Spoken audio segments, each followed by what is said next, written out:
దాష్టికమైన దారుణమైన పాలన వద్దని చెప్పి ప్రజలు చీకొడుతున్నారు.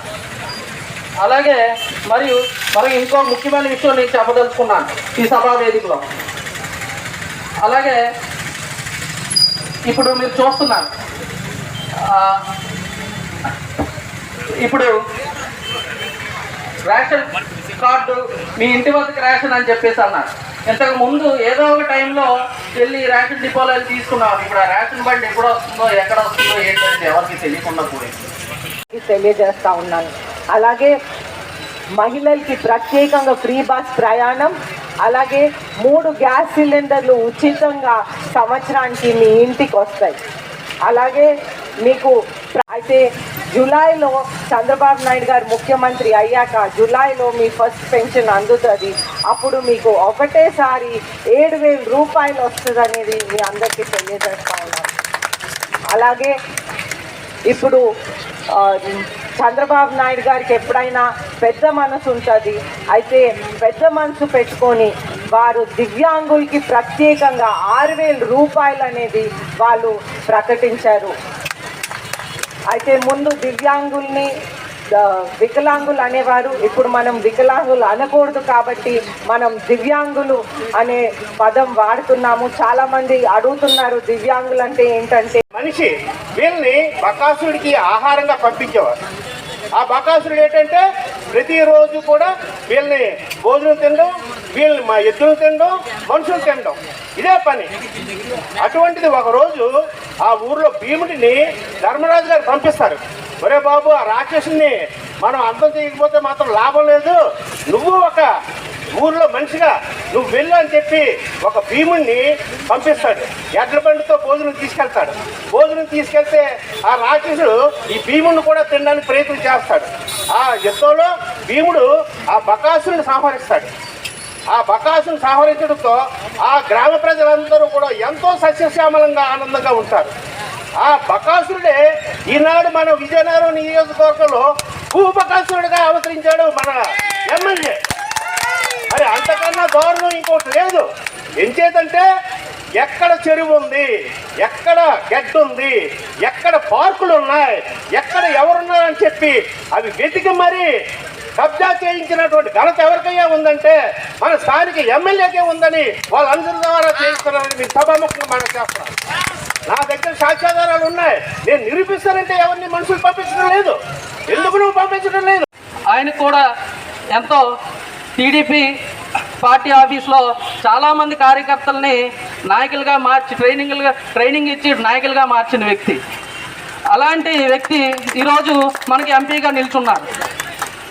అలాంటి వ్యక్తి ఆయనకు ఒక అవకాశం ఇస్తే కార్యకర్తల్ని సామాన్య ప్రజల్ని నాయకులుగా మార్చిన వ్యక్తి రేపు పొద్దున్న కేంద్రం నుంచి మనకు సమన్వయం చేసి ఖచ్చితంగా మనకు అవసరమైన నిధులు రప్పించి మన నియోజకవర్గాన్ని అలాగే మన 7 నియోజకవర్గాల్ని అభివృద్ధి చేస్తున్నాను.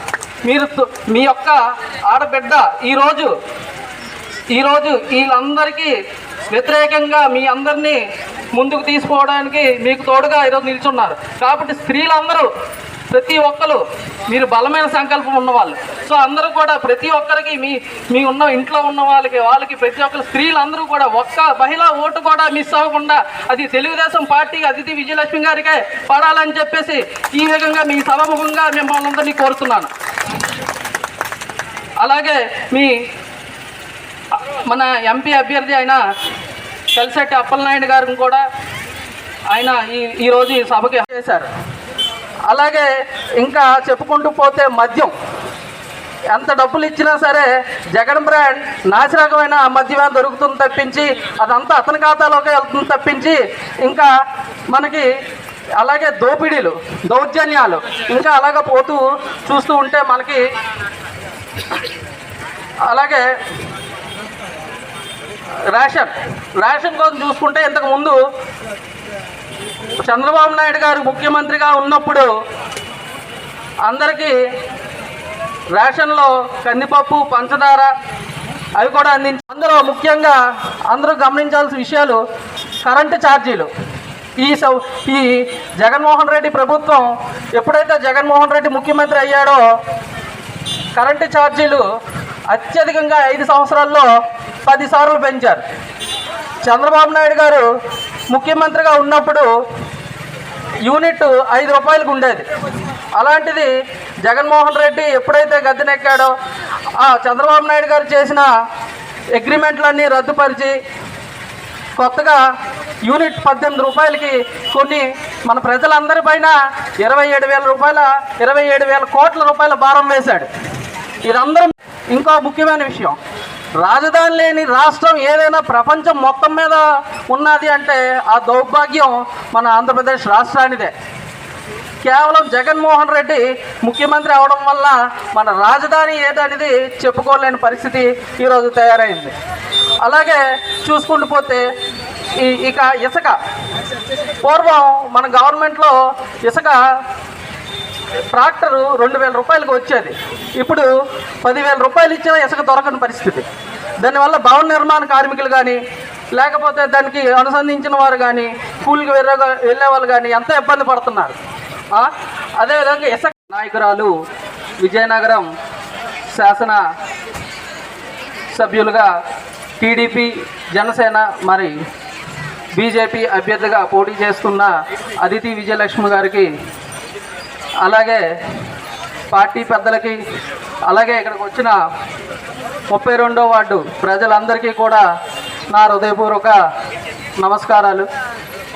మీ అందరికీ తెలుసు, రానున్నవి మే 13వ తేదీన మనకి ఆంధ్రప్రదేశ్ రాష్ట్రానికి